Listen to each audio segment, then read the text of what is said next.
Matthew chapter 12. Plucking grain on the Sabbath. At that time, Jesus went through the grain fields on the Sabbath. His disciples were hungry, and they began to pluck heads of grain and to eat. When the Pharisees saw it, they said to him, "Look, your disciples are doing what is not lawful to do on the Sabbath." He said to them, "Have you not read what David did when he and his companions were hungry? He entered the house of God and ate the bread of the presence, which it was not lawful for him or his companions to eat, but only for the priests. Or have you not read in the law that on the Sabbath the priests in the temple break the Sabbath and yet are guiltless? I tell you, something greater than the temple is here.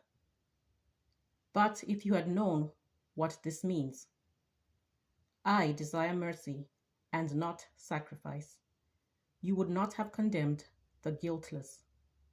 For the Son of Man is the Lord of the Sabbath." The man with a withered hand. He left that place and entered their synagogue.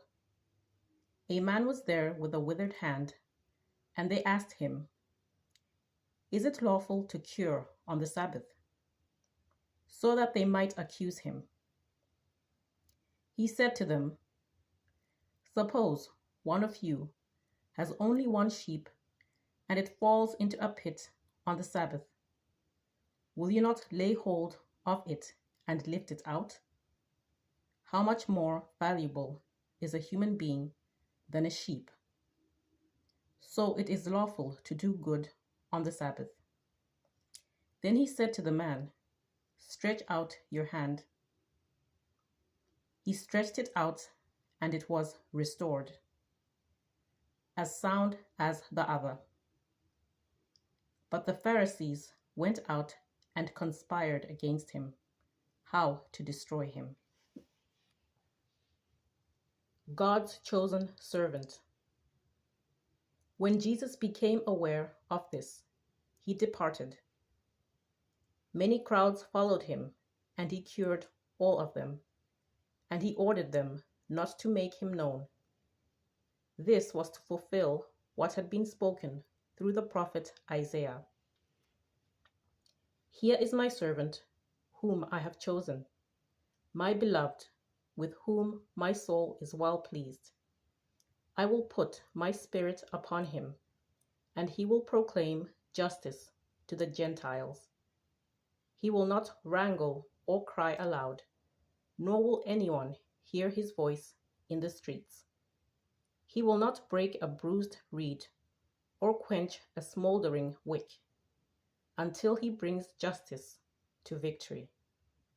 And in his name the Gentiles will hope." Jesus and Beelzebul. Then they brought to him a demoniac who was blind and mute, and he cured him, so that the one who had been mute could speak and see. All the crowds were amazed and said, "Can this be the son of David?" But when the Pharisees heard it, they said, "It is only by Beelzebul, the ruler of the demons, that this fellow casts out the demons." He knew what they were thinking, and he said to them, "Every kingdom divided against itself is laid waste, and no city or house divided against itself will stand. If Satan casts out Satan, he is divided against himself. How then will his kingdom stand? If I cast out demons by Beelzebul, by whom do your own exorcists cast them out? Therefore, they will be your judges. But if it is by the Spirit of God that I cast out demons, then the kingdom of God has come to you. Or how can one enter a strong man's house and plunder his property without first tying up the strong man? Then indeed the house can be plundered. Whoever is not with me is against me, and whoever does not gather with me scatters.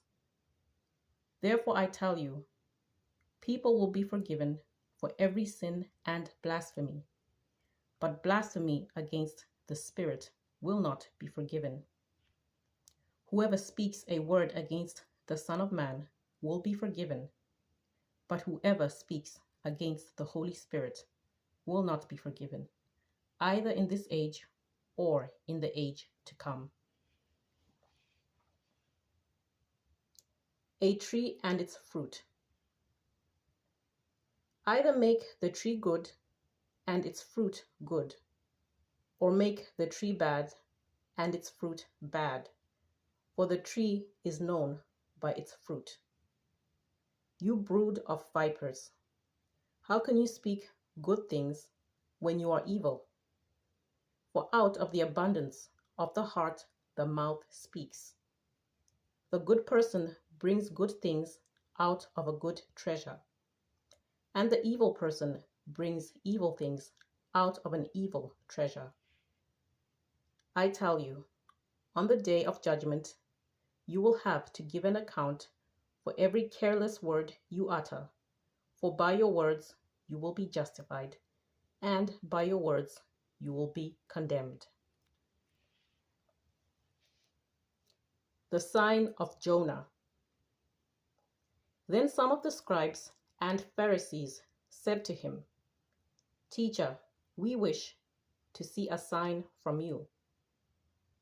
But he answered them, An evil and adulterous generation asks for a sign, but no sign will be given to it except the sign of the prophet Jonah.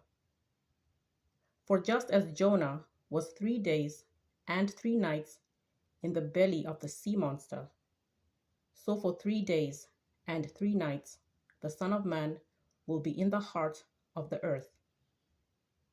The people of Nineveh will rise up at the judgment with this generation and condemn it, because they repented at the proclamation of Jonah. And see, something greater than Jonah is here. The queen of the south will rise up at the judgment with this generation and condemn it, because she came from the ends of the earth to listen to the wisdom of Solomon, and see, something greater than Solomon is here. The return of the unclean spirit. When the unclean spirit has gone out of a person, it wanders through the waterless regions, looking for a resting place, but it finds none. Then it says, I will return to my house from which I came. When it comes, it finds it empty, swept, and put in order. Then it goes and brings along 7 other spirits more evil than itself, and they enter and live there. And the last state of that person is worse than the first. So it will be also for this evil generation.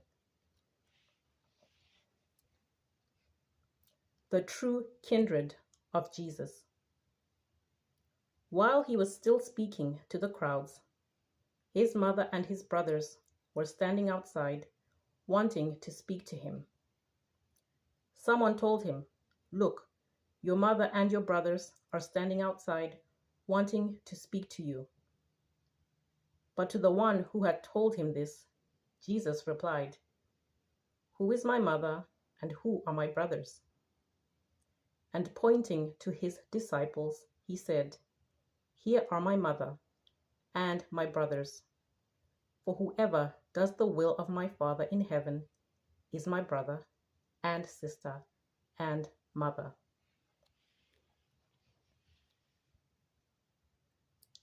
Chapter 13. The Parable of the Sower. That same day, Jesus went out of the house and sat beside the sea. Such great crowds gathered around him that he got into a boat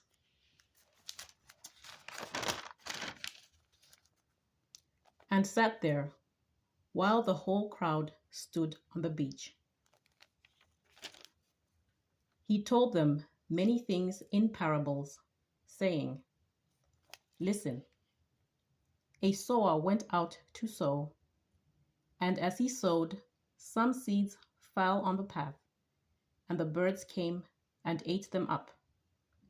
Other seeds fell on rocky ground, where they did not have much soil, and they sprang up quickly, since they had no depth of soil. But when the sun rose, they were scorched, and since they had no root, they withered away. Other seeds fell among thorns, and the thorns grew up and choked them. Other seeds fell on good soil and brought forth grain, some 100-fold, some 60, some 30. Let anyone with ears listen." The purpose of the parables. Then the disciples came and asked him, "Why do you speak to them in parables?" He answered, "To you it has been given to know the secrets of the kingdom of heaven, but to them it has not been given. For to those who have, more will be given, and they will have an abundance. But from those who have nothing, even what they have will be taken away. The reason I speak to them in parables is that seeing they do not perceive, and hearing they do not listen, nor do they understand. With them indeed is fulfilled the prophecy of Isaiah that says, 'You will indeed listen, but never understand. And you will indeed look, but never perceive. For this people's heart has grown dull, and their ears are hard of hearing, and they have shut their eyes, so that they might not look with their eyes, and listen with their ears, and understand with their heart, and turn, and I would heal them. But blessed are your eyes, for they see, and your ears, for they hear. Truly I tell you, many prophets and righteous people longed to see what you see, but did not see it, and to hear what you hear, but did not hear it." The parable of the sower explained. Hear then the parable of the sower. When anyone hears the word of the kingdom and does not understand it, the evil one comes and snatches away what is sown in the heart. This is what was sown on the path. As for what was sown on rocky ground, this is the one who hears the word and immediately receives it with joy. Yet such a person has no root, but endures only for a while. And when trouble or persecution arises on account of the word, that person immediately falls away. As for what was sown among thorns, this is the one who hears the word, but the cares of the world and the lure of wealth choke the word, and it yields nothing. But as for what was sown on good soil, this is the one who hears the word and understands it, who indeed bears fruit and yields, in one case 100-fold, in another 60, and in another 30. The parable of weeds among the wheat. He put before them another parable. The kingdom of heaven may be compared to someone who sowed good seed in his field. But while everybody was asleep, an enemy came and sowed weeds among the wheat, and then went away. So when the plants came up and bore grain, then the weeds appeared as well. And the slaves of the householder came and said to him, Master, did you not sow good seed in your field? Where then did these weeds come from? He answered, An enemy has done this. The slaves said to him, Then do you want us to go and gather them? But he replied, No, for in gathering the weeds, you would uproot the wheat along with them. But he replied, No, for in gathering the weeds, you would uproot the wheat along with them. Let both of them grow together until the harvest. And at harvest time, I will tell the reapers, Collect the weeds first and bind them in bundles to be burned, but gather the wheat into my barn. The parable of the mustard seed. He put before them another parable. The kingdom of heaven is like a mustard seed that someone took and sowed in his field. It is the smallest of all seeds, but when it has grown, it is the greatest of shrubs and becomes a tree, so that the birds of the air come and make nests in its branches. The parable of the yeast. He told them another parable. The kingdom of heaven is like yeast that a woman took and mixed in with 3 measures of flour until all of it was leavened. The use of parables. Jesus told the crowds all these things in parables. Without a parable, he told them nothing. This was to fulfill what had been spoken through the prophet. I will open my mouth to speak in parables. I will proclaim what has been hidden from the foundation of the world. Jesus explains the parable of the weeds. Then he left the crowds and went into the house. And his disciples approached him, saying, Explain to us the parable of the weeds of the field. He answered, The one who sows the good seed is the Son of Man. The field is the world, and the good seed are the children of the kingdom. The weeds are the children of the evil one, and the enemy who sowed them is the devil. The harvest is the end of the age, and the reapers are angels. Just as the weeds are collected and burned up with fire, so will it be at the end of the age. The Son of Man will send his angels, and they will collect out of his kingdom all causes of sin and all evildoers, and they will throw them into the furnace of fire, where there will be weeping and gnashing of teeth. Then the righteous will shine like the sun in the kingdom of their Father. Let anyone with ears listen. 3 parables. The kingdom of heaven is like treasure hidden in a field, which someone found and hid. Then in his joy he goes and sells all that he has and buys that field. Again, the kingdom of heaven is like a merchant in search of fine pearls.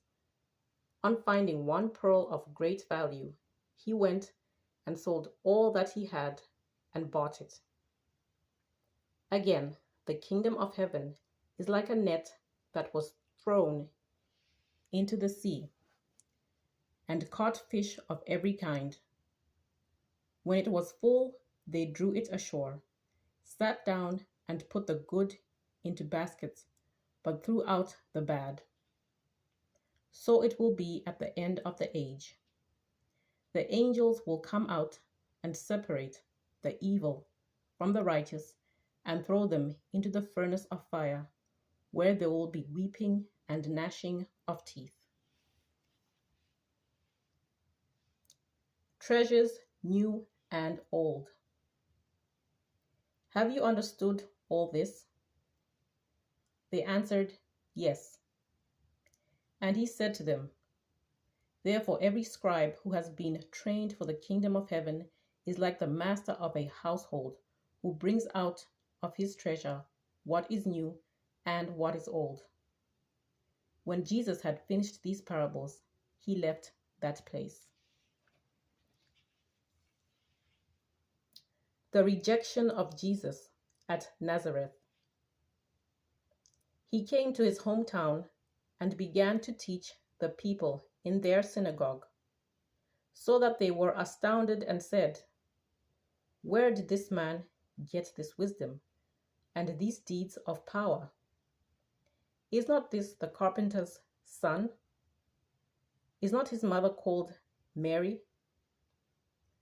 And are not his brothers James and Joseph, and Simon and Judas? And are not all his sisters with us? Where then did this man get all this? And they took offense at him. But Jesus said to them, Prophets are not without honor except in their own country and in their own house. And he did not do many deeds of power there because of their unbelief.